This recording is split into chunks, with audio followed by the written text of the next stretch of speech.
Hello everyone, very good evening. Welcome back to Vivekananda civil services academy. हमारा chapter चल रहा था अनुपात समानुपात। एक क्लास हमने पढ़ ली है, उसके अंदर हमने बेसिक किया है। बेसिक में 3 तरह के क्वेश्चन किए थे।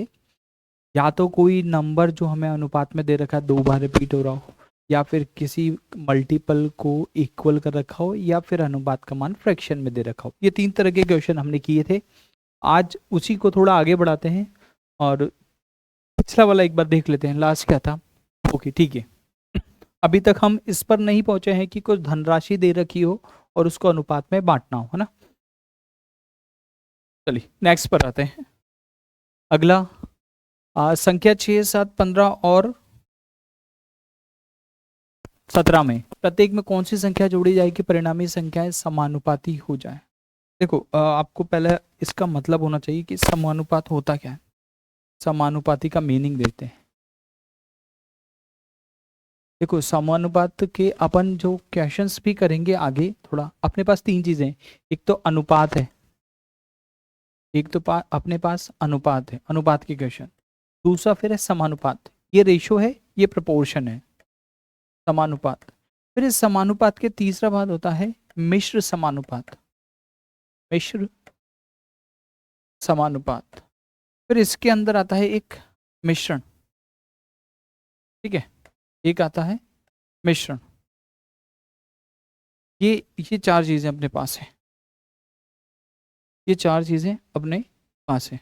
ठीक है, मिश्रण को कहते हैं मिक्सचर, MIXTURE। अच्छा, एक और चीज है एलिगेशन। एलिगेशन हिंदी नहीं पता, अभी थोड़ा ध्यान नहीं आ रहा। एलिगेशन समझ जाइएगा, जब अपन क्वेश्चन करेंगे तब देख लेंगे। ये 5 चीजें इसके अंदर डिवाइडेड है ना। तो अभी हम जनरली तो इसी को कर रहे हैं, ये बहुत माइनर सा पार्ट है। फिर उसके बाद ये मिनी स्कूल पे ये 3 चीजें हैं, इसके क्वेश्चन और इसके क्वेश्चन काफी अच्छे होते हैं, काफी बढ़िया बनते हैं ना। एक बार अपना ये हो जाए, फिर उसके बाद इन तीनों को भी उठाएंगे। अनुपात अनुपात को समझ लेते हैं, फिर उसके बाद ये करेंगे। मिश्रण में किस तरह के क्वेश्चन आते हैं, जनरली एक चीज दूसरी चीज के अंदर मिक्स कर रहे हैं, उसका किस अनुपात में मिलाया जाए। इस तरह का होता है कि 40 रुपए किलोग्राम वाली चाय पत्ती और 50 किलोग्राम वाली चाय पत्ती को मिला लिया और मिश्रण को आपने 42 रुपए किलो वाली में बेच दिया। तो कि ये बताइए कि इसे किस अनुपात में मिलाया गया था या किस अनुपात में मिलाना चाहिए। इस तरह के मिक्सचर वाले होते हैं। एलिगेशन थोड़ा और इससे एक स्टैंडर्ड, एक लेवल अप होता है। तो अभी हम इसकी बात करते हैं प्रपोर्शन की। प्रपोर्शन क्या होता है? प्रपोर्शन में क्या होता है, हमारे पास 4 संख्याएं होती है, जैसे A, B, C और D, ये 4 संख्याएं। अगर ये जो पहली 2 संख्या हैं इसका अनुपात आखिरी की 2 संख्याओं के अनुपात के अगर बराबर है, पहली 2 संख्याओं का अनुपात आखिरी की 2 संख्याओं के अनुपात के बराबर होता है, तो ये चारों संख्याएं समानुपाती कहलाती हैं। और समानुपात को लिखने का तरीका होता है ये 2 बार, अनुपात का चिन्ह 2 बार, 2 बार कॉलन लिखता है। ठीक है, ये वाले जो होते हैं ये अंतः पद कहलाते हैं और ये वाले बाह्य पद कहलाते हैं। तो पहली 2 का अनुपात आखिरी 2 के अनुपात के बराबर हो तो ये समानुपाती कहलाते हैं, ये इसका मतलब होता है। अब इसमें अच्छा, इसके अंदर एक चीज मैं वर्बली वैसे ही बता देता हूँ। प्रथमानुपाती, द्वितानुपाती, तृतीयानुपाती, चतुर्थानुपाती। जो दूसरा वह है उसको मध्यानुपाती भी कहते हैं। इसके क्वेश्चन अपन करेंगे तब देखेंगे। अभी आप इस क्वेश्चन को पढ़िए जरा। बोलता है 6, 7, 15 और 17 में क्या जोड़ा जाए कि चारों संख्याएं समानुपाती हो जाए। चारों संख्याएं समानुपाती हो जाए मतलब पहली 2 का अनुपात आखिरी 2 के अनुपात के बराबर आ जाए। अब एक तरीका तो है, पहली में अगर x जोड़ें, दूसरी में अगर x जोड़ें, तो चारों में तीसरी में x जोड़ा और चौथी में x जोड़ा और इनका अनुपात बराबर आ गया। एक तरीका तो यह है x का मान निकालने का। दूसरा बाय ऑप्शन करते हैं, थोड़ा जल्दी हो जाएगा। x का मान यहाँ से पुट करते हैं, तो पहला वाला तो हो गया 12 और दूसरा हो गया 13। जब यहाँ पे पुट करोगे तो ये हो जाएगा 21 और 23। क्या ये अनुपात बराबर होता है? बिल्कुल भी नहीं होता। पहला वाला ऑप्शन कैंसिल। दूसरे वाले ऑप्शन पे जो 5, 6 में 5 जोड़ा तो 11, 7 में 5 जोड़ा तो 12, 15 में 5 जोड़ा तो 20 और 17 में 5 जोड़ा तो 22। तो 11, 12 और 20, 22, ये तो हो गया 10, 11। ये भी बराबर नहीं होता, सेकंड वाला भी गलत है। तीसरे वाले ऑप्शन पे आ जाओ। अगर पहले वाले में 4 जोड़ा जाए तो 6 और 4 10, 7 और 4 11, फिर इसमें जोड़ा जाए तो 19 और 21, ये भी गलत। चौथा वाला हमारा आंसर होगा। जोड़कर देखते हैं, 6 और 3 9, 7 और 3 10, 15 और 3 18, 17 और 3 20, 18 और 20 2 से घटा 9:10। तो पहली दो का अनुपात और आखिरी की दो का अनुपात बराबर है, इसलिए ये संख्या समानुपाती है। ऑप्शन नंबर 4 हमारा आंसर है। बाकी दूसरा तरीका ये रहा, आप इसको क्रॉस मल्टीप्लाई करो, क्रॉस मल्टीप्लाई करो, एक्स का मान निकालो, आपका आंसर आएगा 17 × 6 102 plus x into x, x square उधर ले जाके कट जाएगा। ठीक है, एक बार 17x होगा और एक बार 6x होगा। 17 और 6 कितना हो गया टोटल? 23x, 23x। ऐसे 15 7 105 हो गया। x को x से गुणा करें तो एक्स स्क्वायर हो जाएगा, जो आगे जाके कैंसिल होगा। एक बार तो 7x और एक बार 15x, 15 और 7 कितना हो गया? 22x। एक्स स्क्वायर हमारा कैंसिल हो गया। अगर प्लस का 22x बराबर के इधर आएगा तो माइनस होगा और 1x बनेगा, और प्लस का 102 इधर जाएगा तो माइनस होगा और कितना बनेगा? 3। तो x की वैल्यू 3। आप चाहें तो इससे भी कर सकते हैं, आंसर सेम रहेगा, है ना। आंसर तो वैसे भी नहीं बदलना, जो सही है वो तो किसी भी तरीके से करो यही आएगा। लैंग्वेज पढ़िए, क्या कहता है?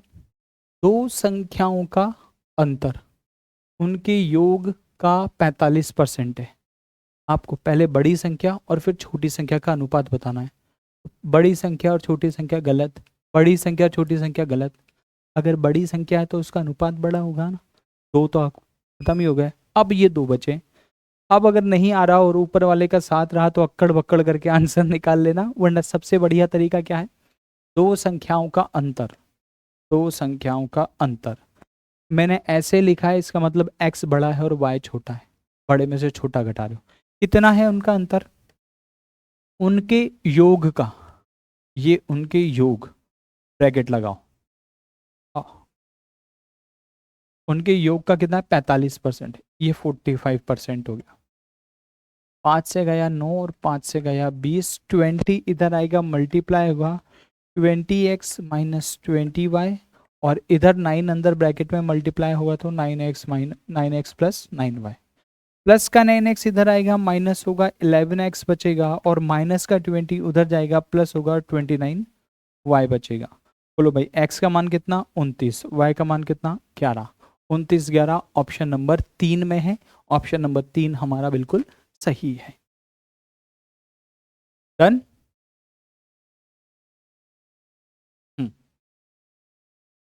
बेसिक जितना भी हो सकता है ना, अपने करीब करीब शुरू के 20 से 25 क्वेश्चन यही रखे हैं, ताकि अनुपात निकालना, उसको बांटना अपने को अच्छे से आ जाए। ठीक, सही है। आवाज तो क्लियर है ना? आवाज आवाज बराबर है। एक समूह में 36 विद्यार्थी हैं और लड़के और लड़कियां किस अनुपात में? 3:1। इन 36 में से लड़के और लड़कियां 3:1। सही है। अनुपात में तो टोटल हो गए 4 और संख्या में कितने हो गए? 36। तो 4 से 36 काटा 9 बार, 9 3 27 और 9 1 9। ये अनुपात बढ़ गया। बाकी छोटी क्लास में कैसे सिखाते थे कि जिसका मान ज्ञात करना है उसको ऊपर रखो, बटे में लिखो टोटल अनुपात, और कितना बांटना है? 36 बांटना है। 4 से गया 9 बार और 9 3 27, 27। अगर 36 में से 27 लड़के हैं तो जो बची वो 9 लड़कियां होंगी। आगे बढ़ो, कितनी और लड़कियां इस ग्रुप में सम्मिलित की जाएं? लड़कियां आ रही हैं, कितनी आ रही हैं नहीं पता, माना x। और अगर लड़कियां आती है तो नया अनुपात कितना हो जाएगा? 9:5। पहले 27 लड़के थे और नई लड़कियां कितनी हो गई? 9 + x। और ऐसा करने पे नया अनुपात कितना हो गया? 9:5। ठीक है। अभी यहां से देखो, ये 9 से तो गया 27, 3 बार क्रॉस मल्टीप्लाई करो, और क्रॉस मल्टीप्लाई होने पर ये हो गया 15, 5 3 15, और ये 9 + x उधर भेज दो, माइनस कर दो, x का मान कितना आया? 6। अगर ग्रुप में 6 लड़कियां और आ जाएं तो अब उनका अनुपात 3:1 से हट करके 9:5 हो जाएगा।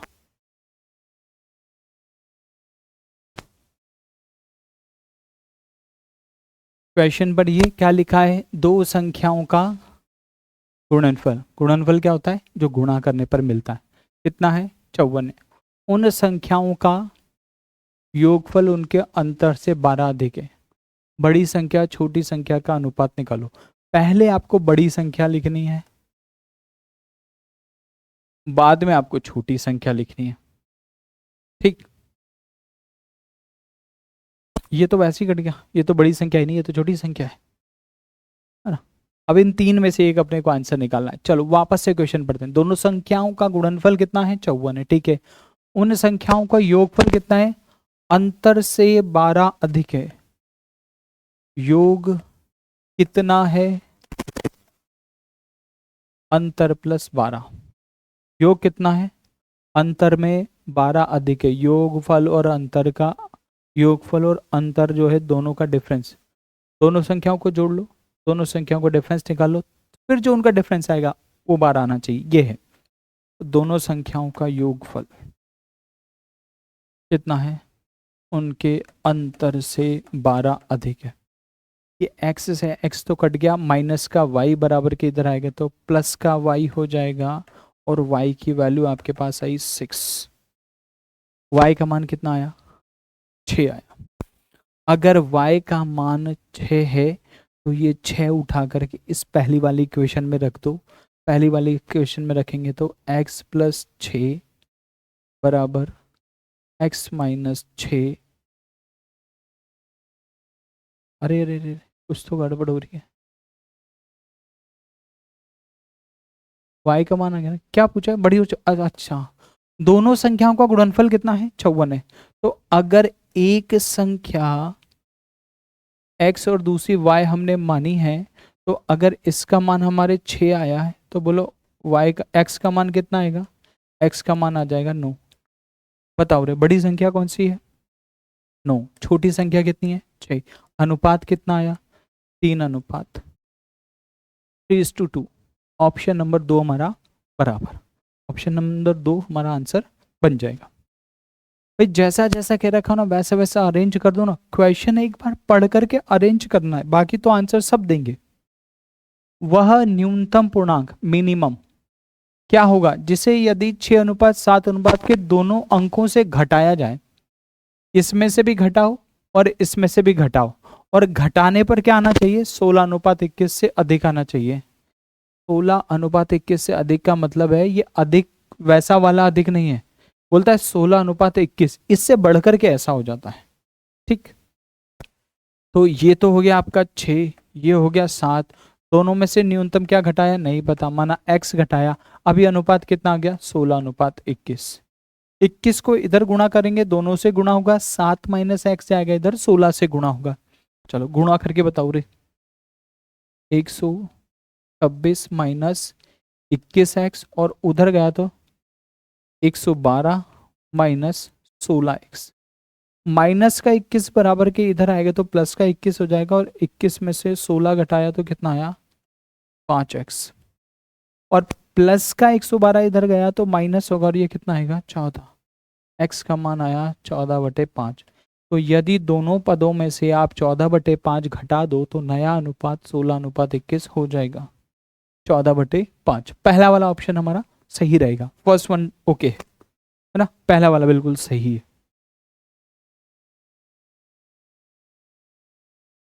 दो संख्याओं में 3:8 का अनुपात है और उनका अंतर 75 है।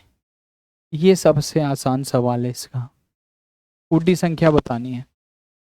आप ये देखो, ये रही छोटी संख्या, ये रही बड़ी संख्या, दोनों का अंतर कितना है, 5, और वो कितना कह रहा है, अंतर 75। अनुपात में अंतर 5 है और संख्या में अंतर 75 है।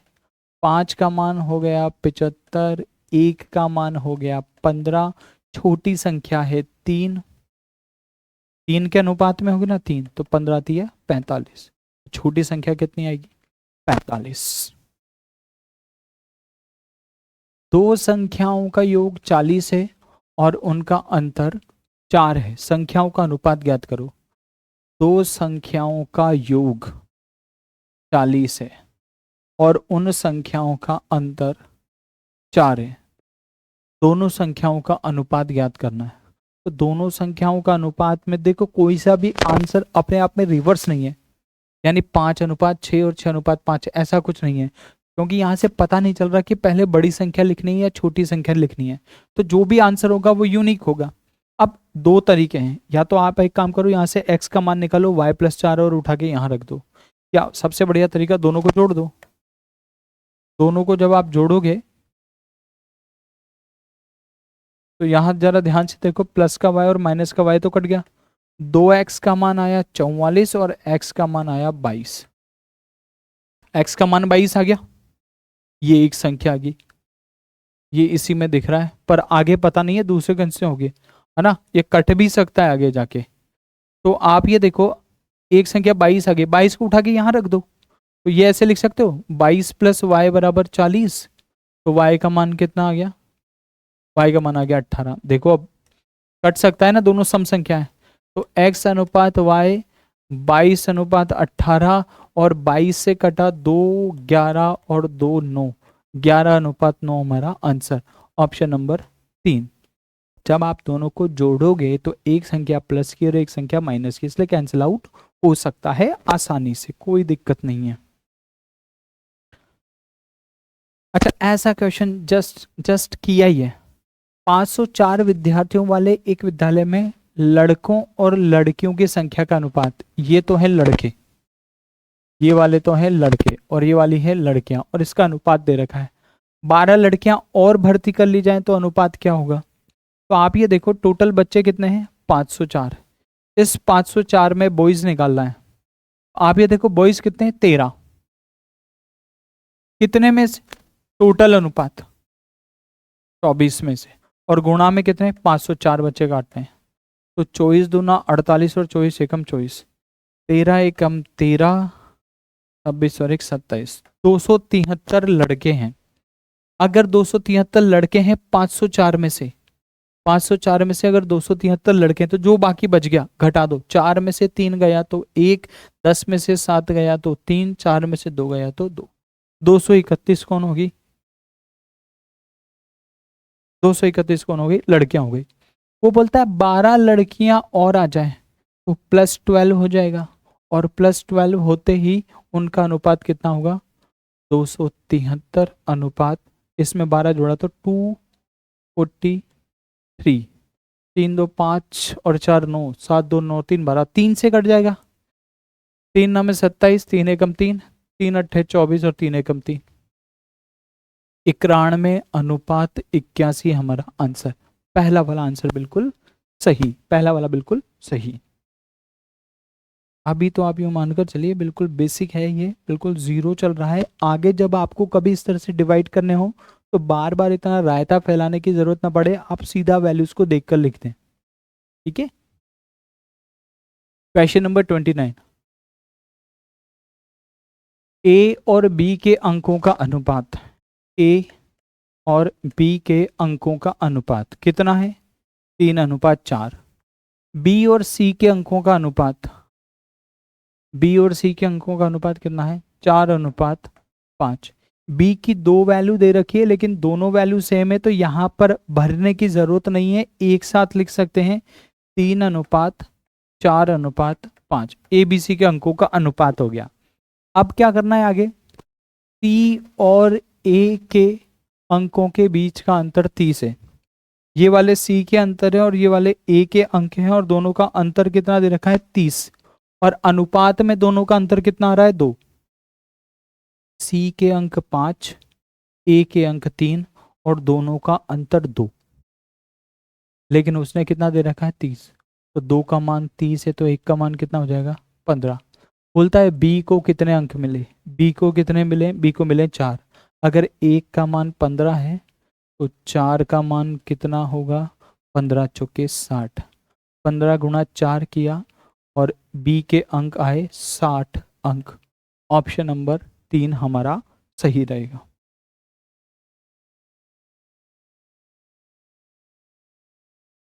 हाँ, यहाँ से अब पैसे बांटना वाला शुरू हो चुका है। मतलब इससे पहले भी हमने यही किया है, ये अंकों को बांटा है, इससे पहले भी यही किया है, ये 13:11 में 504 को बांटा है, इससे पहले भी यही किया है। अब धीरे धीरे यही अपना स्टार्ट हो गया है ना। तो अब क्या करना है, 1845 रुपए ए बी और सी में 4, 5 और 6 के अनुपात में बांटना है।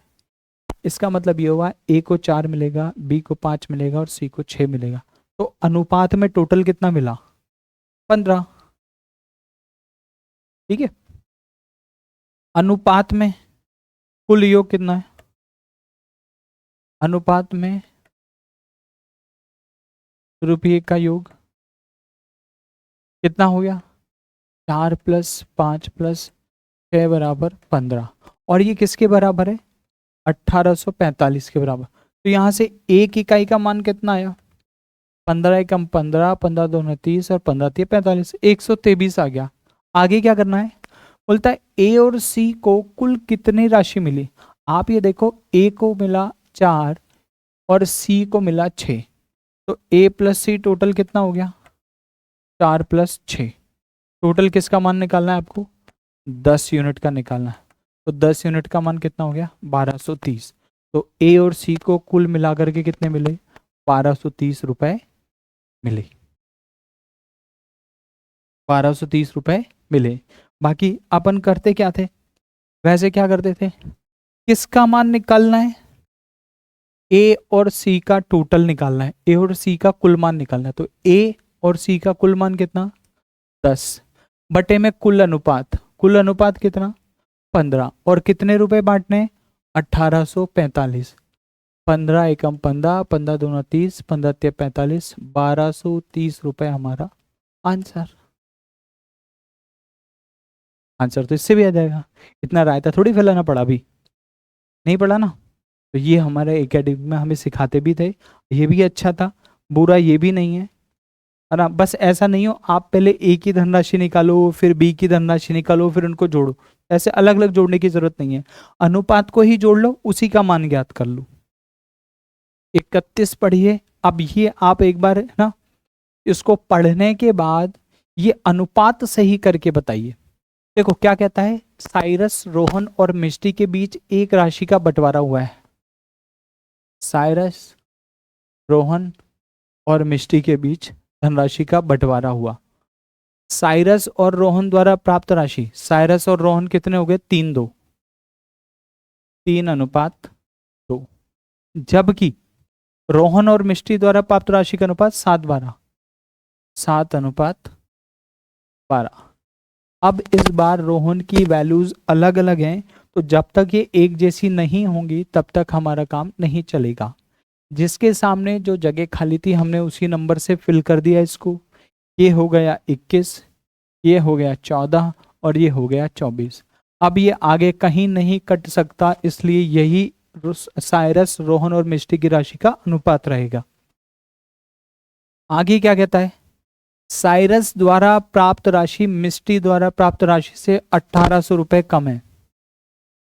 कम और अधिक शब्द हमेशा अंतर के लिए होता है। साइरस को जितना भी पैसा मिला है मिष्टी से 1800 रुपए कम है।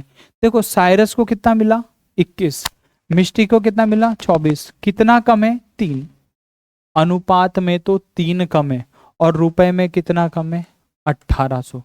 आपसे क्या पूछा गया है, रोहन को उसके हिस्से के रूप में कितने मिलेंगे। आप ये देखो यहां उसने अंतर दे रखा है रुपए में, इसलिए अपन ने भी अनुपात में अंतर ही निकाला है। तो आप कह सकते हो 3 का मान कितना है, 3 का मान 1800 रुपए है, 1 का मान कितना होगा, 600 रुपए होगा। रोहन को कितना मिला, अगर रोहन का पैसा निकालना है तो रोहन की धनराशि पर चलो। रोहन की धनराशि कितनी है, ये रहा रोहन और ये रही रोहन की धनराशि। 14 का मान निकालना है आपको, 14 छिंग 84, 8400 रुपए रोहन की धनराशि होगी। 8400 रुपए रोहन की धनराशि बन जाएगी।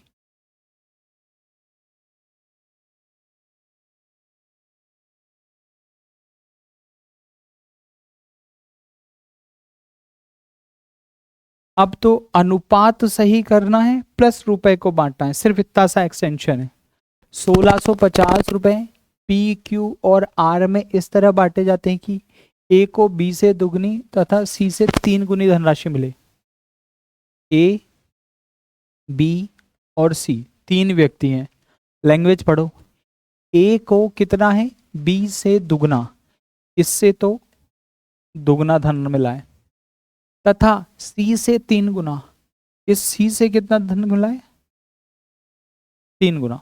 मतलब हमें एक ऐसी धनराशि माननी पड़ेगी यहाँ पे ए के लिए जो किसी का दुगना होना चाहिए और किसी का 3 गुना होना चाहिए। तो ये जो किसी का 2 गुना और किसी का 3 गुना है ना, यही हमारा आंसर देता है। 2 तिया 6, ए की धनराशि मान ली 6, तो 6 किसका दुगना होता है, 6 3 का दुगना होता है। 6 किसका 3 गुना होता है, 6 2 का 3 गुना होता है। जितना भी गुणा दिया हुआ था ना उस पूरे को गुणा किया तो वो धनराशि हमारी 6 हो गई। अब 6 जिसका भी दुगना होता है वो बी और जिसका भी 3 गुना होता है वो सी हो गया।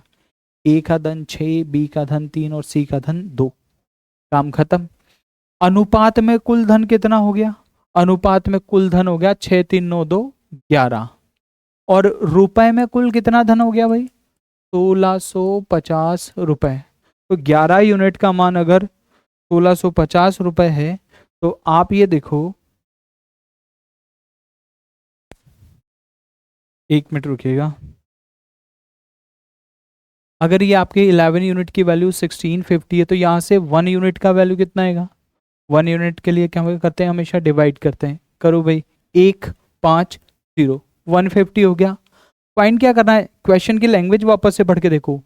बी और सी को कुल, कुल क्या होता है, दोनों का सम करना पड़ेगा, एडिशन योग होगा दोनों का। तो यहाँ पे देखो बी का टोटल कितना है 3 और सी का कितना है 2, टोटल कितना बना 5। तो बी प्लस सी की टोटल वैल्यू आपके पास बनी 3 + 2 = 5 यूनिट की वैल्यू आपको यहाँ से निकालनी है। कितना बनेगा, 3 + 2 कितना हो गया 750, 15 पंजे 75, 750 रुपए। ऑप्शन नंबर 2 हमारा आंसर है। ऑप्शन नंबर 2 हमारा आंसर।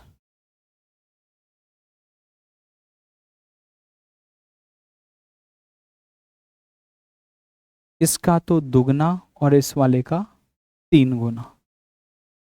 क्या फाइंड करना है, बी और सी का टोटल। तो बी का मान 3, सी का मान 2, मतलब टोटल कितना 5 की वैल्यू आपको निकालनी। 53 रुपीज को ए, बी और सी में इस तरह बांटना है। ए में बांटना है, बी में बांटना है और सी में बांटना है। किस तरह से बांटना है, यहां लिखा है उस तरह से। ए को बी से 7 रुपए ज्यादा, इससे 7 रुपए ज्यादा, इससे 7 रुपए ज्यादा ए को मिलेंगे। फिर आगे क्या लिखा है, बी को सी से 8 रुपए अधिक मिलेंगे, सी से 8 रुपए ज्यादा इसको मिलेंगे। मतलब कि अगर इसको x रुपए मिलते हैं तो इसको 8 ज्यादा x + 8, 8x मत कर देना वरना 8 गुना हो जाएगा। अधिक और कम का मतलब होता है अंतर, तो दोनों को घटाने पे 8 आना चाहिए। और इससे 7 रुपए ज्यादा मतलब कितना हो गया, x + 15। इससे 7 रुपए ज्यादा हो गए तो 7 और 8 15 हो गया। ये ए का पैसा, ये बी का पैसा और ये सी का पैसा, टोटल कितना आएगा 53। तो तीनों को जोड़ो और 53 रुपीज के बराबर रख दो, ये हमारा आंसर देगा। 1x 2x 3x, 8 और 15 23 बराबर कितना 53। प्लस का 23 बराबर के उधर भेजोगे माइनस होगा और 30 बचेगा। 3x का मान 30 है और x का मान 10। x जो हमने हमारी तरफ से माना था उसकी वैल्यू 10 आई। अब अगर आप इस ए बी सी के अंदर उसका मान रखते हो तो c का कितना था 10, b का कितना 10 + 8 और a का कितना 10 + 15, 25, 18 और 10। ये तो हमें करना था इसलिए हमने पूरा पूरा लिख के किया। देवी और देवताओं, इससे ज़्यादा ये है और इससे ज़्यादा ये है। क्या 18 से ज़्यादा 9 है, नहीं। क्या 10 से ज़्यादा 25 है, नहीं। क्या 30 से ज़्यादा 8 है, नहीं। ये आंसर खत्म, इतना ही था। ठीक है, और वैसे भी इसी में अंतर ज्यादा आ रहा है और किसी में ही नहीं। इससे 8 ज्यादा है, इससे 8 ज्यादा है, 8 ज्यादा है, इससे 7 ज्यादा है, इससे 7 ज्यादा है। हाँ, दूसरा वाला सही। तो इतना सारा नहीं लिखना पड़ा ना। अगर ऑप्शन पहले निहार लेते तो ज्यादा अच्छा रहता। कभी कभी हमें ऑप्शन भी पहले देख लेने चाहिए, बहुत ज़्यादा अच्छी से मदद कर देते हैं। पता चला पेन उठाने की ज़रूरत ही नहीं पड़ी। इसमें जो भी हमारा 1 मिनट खर्च हुआ वो शायद इधर 10 सेकंड में काम खत्म था। एक धनराशि को दो भागों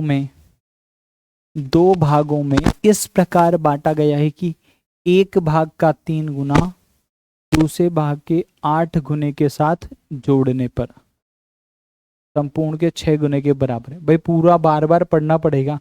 एक काम करते हैं, धनराशि टोटल मान लेते हैं x प्लस वाई। दो भागों में बांटना है ना, एक भाग x हो जाएगा और दूसरा भाग y हो जाएगा। तो ये तो हो गई कुल धनराशि। अब वापस से पढ़ते हैं, एक भाग का 3 गुना, ये रहा एक भाग, इसका 3 गुना दूसरे भाग के 8 गुने, ये दूसरे भाग के 8 गुने के साथ जोड़ने पर, ये के साथ जोड़ने पर संपूर्ण के 6 गुने के बराबर हो जाता है। टोटल का 6 गुना के बराबर हो जाता है। संपूर्ण ये रहा, इसके 6 गुना के बराबर हो जाता है। ये हो गया 6x 6y, 3x plus 8y बराबर 6x प्लस 6y। अगर प्लस का 3x बराबर के इधर जाएगा तो माइनस होगा और बचेगा 3x, और प्लस का 6y इधर आएगा तो माइनस होगा तो बचेगा 2y। अब बोलो भाई, पहला हिस्सा, अच्छा उल्टा है भाई, दूसरे व पहले भाग का अनुपात, तो दूसरा भाग तो y है। देखो दूसरे भाग का 8 गुना किया था ना, तो ये पहला वाला भाग है और ये दूसरा वाला भाग है। तो दूसरा भाग पहले बताना है, दूसरे व पहले भाग का। पहले आप सेकंड पार्ट बताएंगे, उसके बाद में आप फर्स्ट पार्ट बताएंगे। तो सेकंड पार्ट हमारा y है, तो y की वैल्यू इसके सामने लिखी हुई है 3 और फर्स्ट की वैल्यू 3:2 हमारा आंसर होगा। गलती से 2:3 ना लग जाए। पहला और दूसरा पूछता तो 2:3 आता, लेकिन दूसरा और पहला पूछा है तो 3:2 आएगा।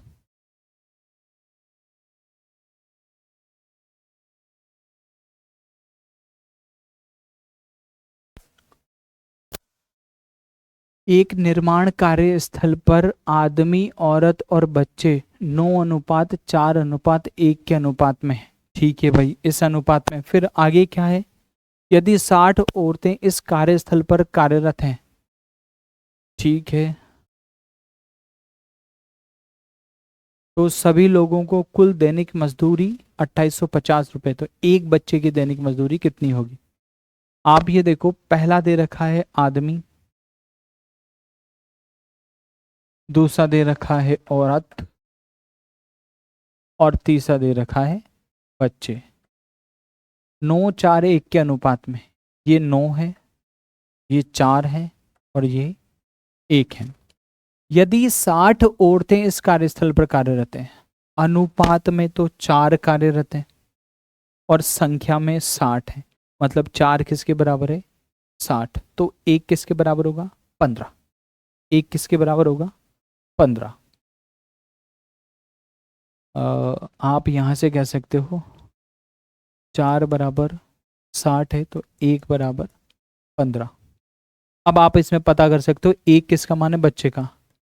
तो बच्चे तो कितने हैं? 1। और अगर आप 9 का मान निकालो, 15 नाम है 135, 135, ये कौन है? आदमी। तो अब 60 औरतें, 15 बच्चे और 135 आदमी को कितने रुपए मिलते हैं? 2850 रुपए मिलते हैं। तो आपको ये बताना है कि एक बच्चे को कितना मिलता है। 60 मैन और सॉरी सॉरी 60 मैन नहीं है, 135 man, 135 male plus 60 female plus 15 child, कितने रुपए मिलते हैं टोटल? 2850 रुपये इनको मजदूरी मिलती है। कुल दैनिक मजदूरी है इन सभी की मिला करके। तो आपसे ये पूछ रहा है एक बच्चे की दैनिक मजदूरी कितनी होगी।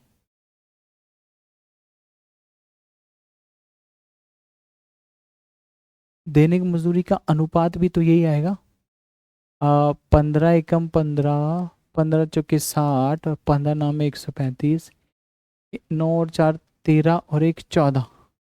और ये कुछ गड़बड़ हो रही है क्या? 1 मिनट रुक जाइएगा जरा।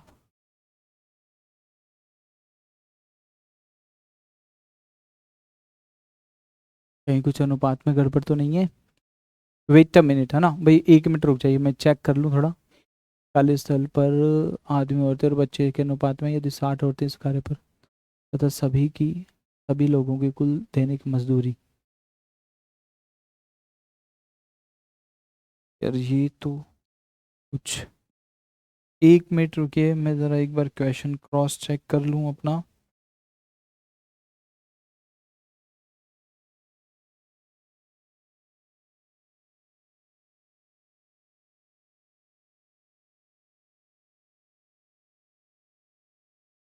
वेट वेट, चलो 1 मिनट के लिए इसको यहीं छोड़ देते हैं, एक बार वापस इधर आके देख लेंगे।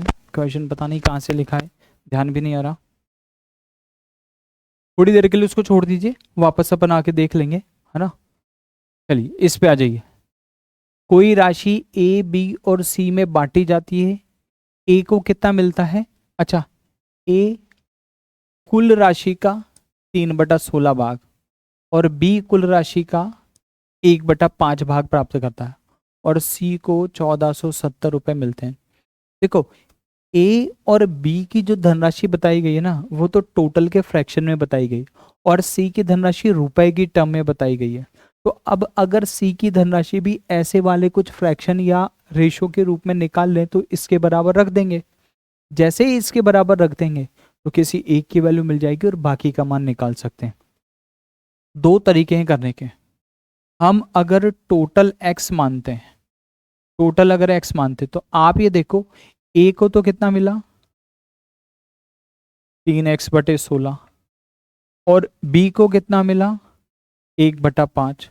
तो बाकी जो भी बचा वो सी को मिलेगा, और बाकी जो भी बचा मतलब x में से ये हिस्सा इसने ले लिया, x/5 इसने ले लिया, तो बाकी जो बचा मतलब x माइनस एक्स बटे 3x/16 और x/5 घटा दो। जो भी बनेगा वो किसका हिस्सा होगा? सी का होगा। और किसके बराबर आएगा? 1470 रुपए के बराबर आएगा। दोनों का एलसीएम ले आया 80, तो 80x माइनस 15x, भाई 80 एलसीएम 80 आएगा ना बटे में, ये तो आ गया आपके पास 80। तो 80x माइनस 16 5 80, 5 या 15, 5 से गया 16 माइनस के 16x, और ये किसके बराबर है?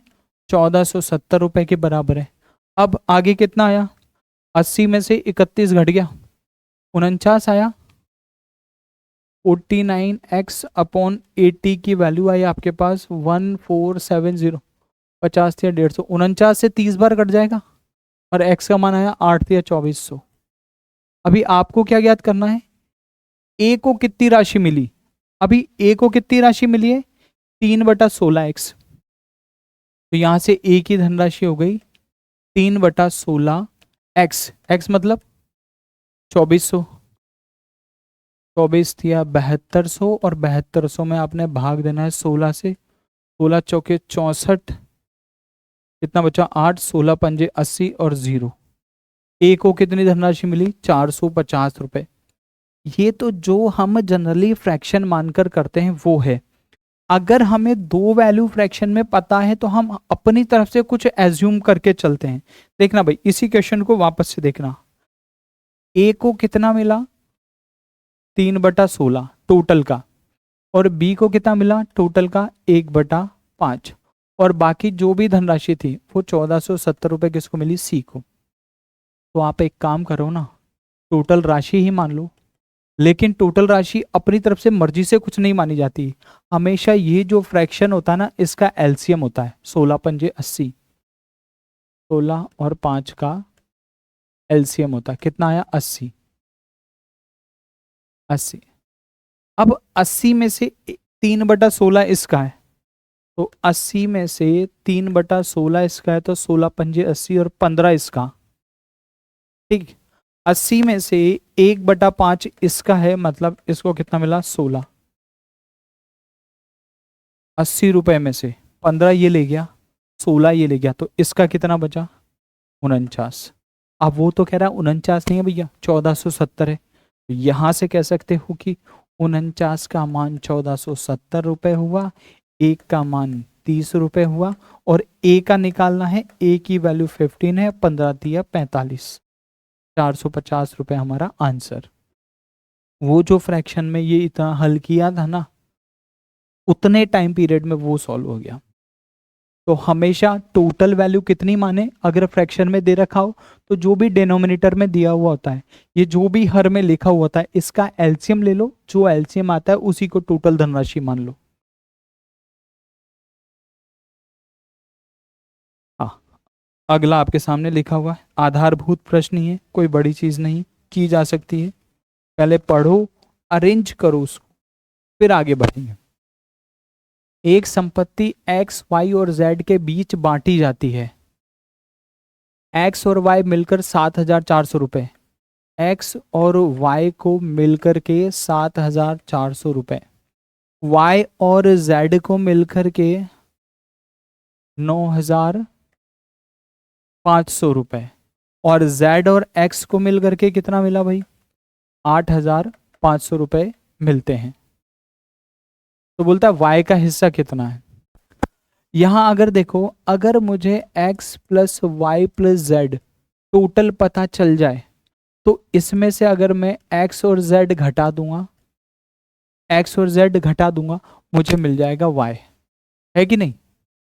तो यहां से अगर आप x plus y plus z निकालने, तो देखो ऐसे निकाला जा सकता है, लेफ्ट हैंड साइड वाला इधर जोड़ दो, राइट हैंड साइड वाला उधर जोड़ दो, 2x 2y और 2z, 2x 2y और 2z कितने हो गए, 2 बार x plus y plus z, और इधर वाला जोड़ा तो 2 0 ऐसे ही, 5 10 14 के 4 हासिल 1, और 9 18 29 27 और 25, 25,400 भाग दे दीजिए 2 से, तो आपको पता चल जाएगा x plus y plus z कितना आया टोटल अपने पास।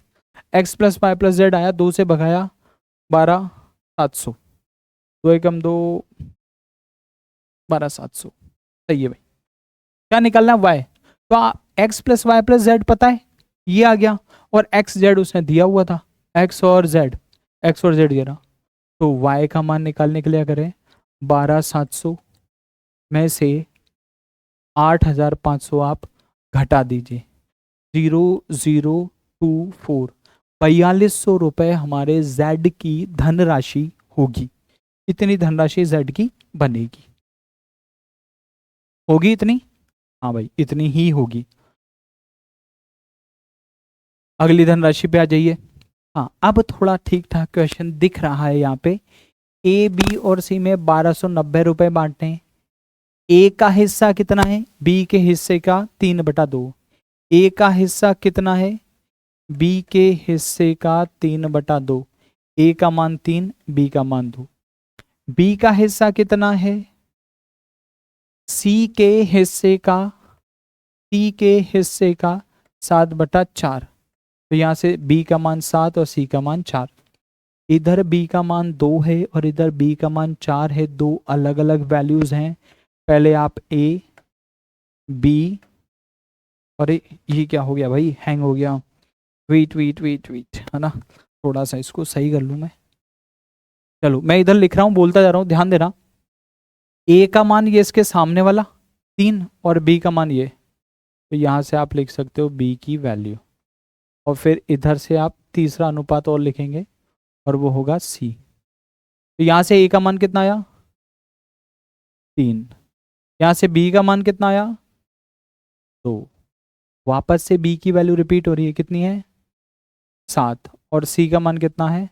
इसी के साथ में अनुपात लगा करके लिखना पड़ेगा, कहीं और मत लिख देना। इस अनुपात को कैसे हल करते हैं भाई, इधर कितने लिखने में आएगा, इधर लिखने में आएगा आपके पास 2, जिसके सामने जो जगह खाली है उससे भी फिल कर दो। कितना बना, गुणा करोगे तो 21, 14 और 8। ए का हिस्सा 21, बी का हिस्सा 14 और सी का हिस्सा 8। आएंगी अभी तक। देखो भाई, ए का हिस्सा 21 आ गया, बी का हिस्सा 14 आ गया और सी का हिस्सा 8 आ गया। टोटल टोटल कितने रुपए? 1290 रुपए। और यहां अनुपात में टोटल कितने रुपए? तीनों को जोड़ लो, 14 और 8 22 और ये 43 हो गया। तो अनुपात में तो टोटल हो गया 43। इन तीनों का योग, इन तीनों का योग कितना हो गया? 43। तो ये 43 किसके बराबर आ गया भाई? ये 43 हमारे बराबर आ गया, ये हमारा 43 और ये बराबर आ गया 1290 रुपए के। क्या 1290 को 43 से काटा जा सकता है? देखो भाई, बड़े आसानी से काटा जा सकता है। देखो, 4 थी 12 और 3 थी 9, 3 बार कट जाएगा। यानी यहां से आप कह सकते हो एक की वैल्यू कितनी है? 3 है, 30 है। वर्क ही नहीं कर रहा है तो। यहां से आप एक का मान निकालोगे तो 43 से डिवाइड करोगे और 43 से 30 बार कटेगा, तो एक का मान आया 30। क्या निकालना है? ए का हिस्सा। जरा देखना तो ए का हिस्सा कितना है? ए का हिस्सा ये रहा 21। तो एक का मान अगर 30 है तो 21 का मान कितना आएगा? 21 से गुणा कर दो 30 को, कितना बना? 21 इंटू 30। 21 इंटू 30 कितना हो गया? अब देखो भाई, अभी आपने 21 से 30 को गुणा किया तो कितना बना? 630 रुपए। तो जो ए की धनराशि है वो आपके पास बनेगी 630 रुपये। ये आपका हिस्सा। अब ये आपका 38 का आंसर है। इसका आंसर बनेगा अपने पास ऑप्शन नंबर 4। अब अगला क्वेश्चन अपना इसके आगे देखिए क्या बनेगा। अगले वाले पे आ जाए। दिख रहा है ना भाई? क्लियर है ना यहाँ से? तो ठीक है, अब अगले आप पे आ जाइए।